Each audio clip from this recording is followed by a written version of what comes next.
evening. It's Brian Periginian, senior trader as well as co-founder of ProfessionalStockTraderLive.com, bringing to you Thursday evening's update for January 22nd. Well, the first thing we're going to look at is, well, we'll actually just make mention that Google is up on the day here right now in aftermarket activity after reporting better than expected earnings. So we'll leave it at that. You can see the stock is trading up $7. Hopefully that'll have a positive impact on the stock market tomorrow. The first thing we're going to look at is Baxter International. We're going to add that to our investment ideas list, as you can see here. The reason we're doing this is you can see the earnings growth they've had from 2007 to 2008. 2007 they earned $279, 2008 $338, 2009 they're guiding $370 to $378. So that's over 10% growth, right around 10%. And the fourth quarter, they just reported here today, they beat by 2 cents. So with the 10% growth they're looking for, along with a dividend of 1.9%, and the stock breaking a downtrend of 5 months, we like this stock because of all these reasons. And we believe it's undervalued at these prices, and we're looking to get long the stock. Now, ideally, we'd like to buy the stock on the 20 and 50-day moving average, which comes in right here at this 54 area. And we're not quite so sure that it's gonna get back down to here, but we're hoping it does. We're going to, though, be a buyer in the 55 plus minus area. That's about all we think we can get on it. If even that, we'll have to wait and see how things transpire. But as you can see here, it broke out slightly above this little horizontal resistance area. It broke the downtrend line going back 5 months here today on the earnings. The other thing we like about this is you can just see here how it's got higher lows all the way throughout. And again, that's something we have talked about many times. It's got higher highs now all the way throughout. So that's a positive on this stock. We like the fundamentals. We like the story behind it. We like the technicals. We think it's a stock that one should look at getting long if this is in an area that they like. Having said that, let's move on to another chart, and let's look at the Dow Transportation and the Dow Jones Industrial Average. And we've talked about this for several days now, but we're going to continue talking about it. We want to keep our eye on the lows of 2909 for warning signs. Of course, we never got down that low today. You can see we closed at, on the Dow Transports, 3032, down only 29 points. They performed well today. There was some news that came out that was positive for the transportation stocks mid-session, so that's why we saw a rebound in the stock market. But we're turning more bullish here on a very short term, or cautiously bullish, should we say. We're starting to see, you know, as we see here, we've held this 8,000 roughly, 8,000, call it 7,900 to 8,000 area here the last 3 days. And what we're hoping we're going to see happen is we're hoping we're going to break this out of this downtrend here that's been around for the last week and a half here or so, 2 weeks we're working on. So we're hoping that's going to resolve itself to the upside rather than a breakdown. And we think that's what's going to happen, and that's exactly why we got long the DDM today, David Mary. We got long the DDM. We've got stops below the market, and as we said, we're cautiously optimistic here with the market being as oversold as it is.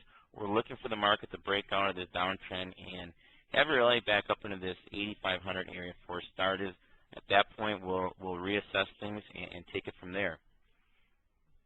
Moving on, we're going to take a look at another chart that we did look at yesterday, and we're going to point this out again. And it is the bond market chart, the U.S. 30 Treasury, as well as the TBT, which is the inverse relationship of the Treasury. And we talked about this here several days ago, how we thought the bond was ready to break down, and it has broken down. As you can see, it broke down below its 50-day moving average here. On this bar here, you can see it's well below breaking. It was down significantly again today, trading slightly below the 130 level. And on this chart here, you can see how this is starting to break out to the upside as well. Now you can see the bond itself broke down below the 50-day moving average, which is the white line right here on this bar. But you've got the the TBT, which is the inverse, just approached the 50-day today. So you can also now see how the 20-day is starting to hook up nicely here. So on any rally back in the bond market, which would give us a decline in the TBT here, we're going to look to get long. And ideally, we'd like to see a rally back into this down or into this 20-day moving average, which is starting to hook over very sharply. We'd like to see a rally back into it, get shorted, and put a long position on the TBT, which would be being bearish the bond market, which we think the bond market is turning into a bear. We think it's played itself out.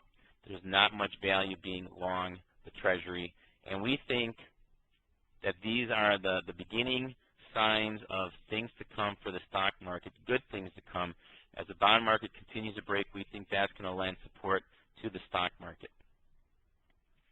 And the other thing we're going to talk about right now is we're going to look at the gold futures, and we're going to look at the market vectors gold miners, the GDX, which we got long here today as well, and we have stops below the market at 30. And taking a look at this chart, you can see are illustrated by these purple trend lines that we broke down from a wedge formation several weeks back, and we landed right on the 50-day moving average, which is this white line here, and since then we've rallied back up. Now we've kind of developed a little more shorter-term wedge formation here, illustrated by the yellow lines, and what we'd like to now see, and we're anticipating a break above these trend lines, this wedge formation, and that's precisely why we got long the GDX. Now the GDX kind of illustrates the same thing here. It came back into some support in the 27.5 area, as you can see by this yellow line. And it also bounced up off the 50-day moving average, and now it's starting to move up and through the 20-day, which is the blue line, the blue moving average line here. And this here also now has a wedge formation as well. So we think once it starts taking out this 32.15 area, the stock, or the ETF, let's call it, is going to accelerate to the upside. And we think the same here as we start taking out this 864 area on the upside in gold, it's going to start really accelerating its move to the upside. And we're anticipating this happening. That's why we've got along the GDX. And you can see here, gold closed at 856.70, so we're not too far above where we need to be for the breakout to take place. And remember now, on all the positions we take, we use stops. Stops are very, very important in things we preach here at Professional Stock Trader Live. Without stops, you're trading incorrectly. Stops are essential. It takes all the emotion out of trading. So if you're not using stops, we urge you to use stops because that's one of the most important things in being a successful trader and really a successful investor. So I'm not going to go on giving you any more preaching or any more discussion on that. And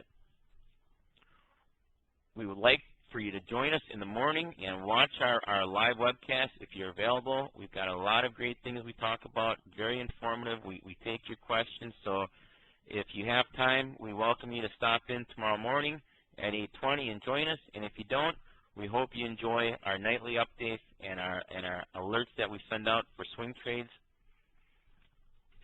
Thanks for listening, and we will see you in the morning at 8:20, and have a good evening.